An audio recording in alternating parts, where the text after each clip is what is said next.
गणपति बप्पा मोरया। ये नारा हम सब हजारों बार सुना है हम सब ने, लेकिन क्या आप ये जानते हैं कि आखिर मोरया क्यों कहा जाता है? आज इस नारे के बारे में रहस्य और उसकी ऐतिहासिक महत्ता को विस्तार से जानेंगे। बप्पा का मतलब होता है पिता, रक्षक और पालनकर्ता। गणेश जी सिर्फ देवता ही नहीं हैं, बल्कि हमारे स्नेही बप्पा भी हैं। इसीलिए भक्त उन्हें प्यार से गणपति बप्पा कहकर पुकारते हैं। और मोरया का अर्थ है कि एक महान संत थे जो मोरया गोसावी नाम से जाने जाते थे। सन 14वीं शताब्दी में पुणे के चिंचवड़ गांव में रहते थे। मोरया गोस्वामी बचपन से ही गणपति जी के परम भक्त थे। उनकी साधना और तपस्या से लोग उन्हें गणपति जी का ही स्वरूप मानने लगे थे। उनके जीवन से जुड़े कई चमत्कार आज भी लोगों की आस्था को मजबूर कर देती है। यही कारण है कि जब भक्त गणपति बप्पा कहते हैं तो साथ ही मोरया जोड़कर संत मोरया गोसावी की भक्ति और कृपा को भी याद करते हैं।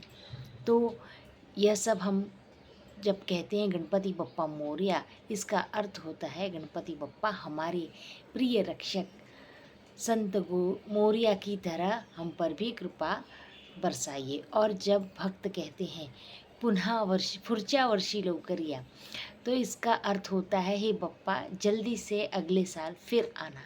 यानी यह एक नारा नहीं है, बल्कि भक्ति और आस्था का अपनापन से जुड़ी एक पुकार है। और कहते हैं कि गणपति बप्पा उत्सव में गूंजता ये नारा नहीं, एकता, ऊर्जा और भक्ति का एहसास कराता है। तो अगली बार जब आप गणपति बप्पा मोरया बोलें तो याद रखिए, इसमें छिपा है संत मोरया गोसावी की भक्ति और भगवान गणेश जी का आशीर्वाद। तो आपने इस वीडियो में सुना कि गणपति बप्पा मोरया इसीलिए कहा जाता है कि गणपति बप्पा के परम प्रिय भक्त संत मोरया गोसावी इसमें अपनी भक्ति का परिचय देते हैं।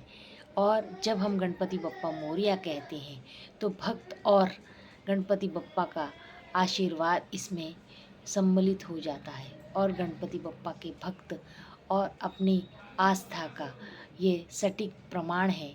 और कहते हैं कि जब ये नारा लगाया जाता है तो भक्त और भक्ति और भगवान से जुड़ा हुआ ये समन्वय आपको भगवान की भक्ति से जोड़ देता है, और उस भक्ति में प्रेम और आनंद का एक नारा गूंज उठता है, गणपति बप्पा मोरया। ये छोटी सी जानकारी अगर आपको अच्छी लगी हो तो मेरे चैनल को लाइक, शेयर और सब्सक्राइब कीजिए। धन्यवाद। गणपति बप्पा मोरया, मंगल मूर्ति मोरया, गणपति बप्पा मोरया, पुढच्या वर्षी लवकर या।